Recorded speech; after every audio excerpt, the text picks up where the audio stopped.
kayaknya NATO bakal pecah nih guys. Dan ini kemudian terbukti guys, karena kemarin ini resmi ya, fresh from the oven, tanggal 12 Maret 2026 Spanyol resmi menarik duta besar dia dari Israel.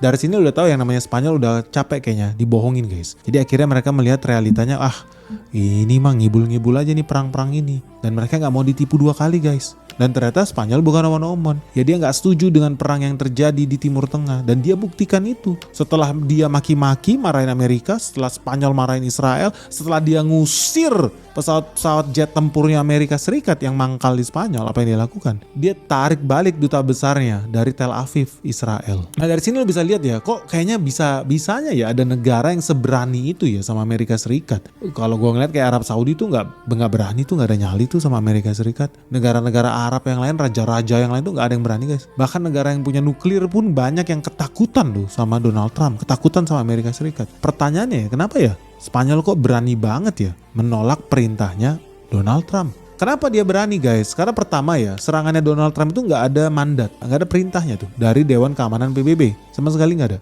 Jadi serangannya unilateral, satu pihak. Kasus Beli-nya pun nggak jelas. Alasannya dicari-cari lah, karena dia punya weapon of mass destruction, karena Iran mengembangkan senjata nuklir, which is semuanya hoax. Karena Iran mau ngebom Amerika, hoax juga. Buktinya mereka ngebom duluan tuh. Jadi menurut Sanchez, menurut Perdana Menterinya Spanyol, ini serangan yang aneh, ini melanggar hukum internasional guys. Pertama, lu nggak dapat mandat dari Dewan Keamanan PBB. Kedua, negara lu tidak diserang. Jadi lu nggak ada self defense, lu nggak bisa melakukan pembelaan, lu sedang melakukan pembelaan diri, self defense nggak ada. Nah yang ketiga, karena serangan ini dilakukan secara brutal, tanpa dukungan komunitas internasional, tanpa persetujuan Dewan Keamanan PBB, menurut Spanyol, serangan ini namanya serangan sepihak dan punya potensi melebar kemana-mana, bisa memperluas konflik. Justru ketika nanti ada negara NATO yang masuk ke sana, wah bisa berabe. Karena itu artinya Spanyol bisa dianggap mendukung intervensi militer yang tidak beralasan. Spanyol tidak mau mendukung intervensi militer yang berbahaya. Jadi perang dunia 3. Jadi itu guys landasan dia. Ya dia nggak setuju karena artinya dia menyetujui pelanggaran hukum internasional dong. Unik juga nih Spanyolnya. Padahal masa lalu dia hobinya mah jajah sana jajah sini nih. Nah yang kedua, dia juga bilang pangkalan Amerika Serikat yang ada di Spanyol itu sebetulnya tetap berada di bawah kedaulatan Spanyol. Jadi memang secara legal Spanyol tuh berhak menolak kalau ada operasi-operasi militer yang nggak disetujuin sama mereka. Jadi meskipun ya instalasi fasilitas militer yang ada di Spanyol itu memang ya joint venture lah sebetulnya, ini joint operation antara Spanyol sama Amerika Serikat. Tetapi meskipun ini joint operation di sana, tetap aja itu under sovereignty-nya, di bawah kedaulatannya negara Spanyol. Jadi tetap hukum Spanyol yang berlaku di situ atas segala aktivitas yang berlaku di atas tanah Spanyol, harus hukum Spanyol yang diakui.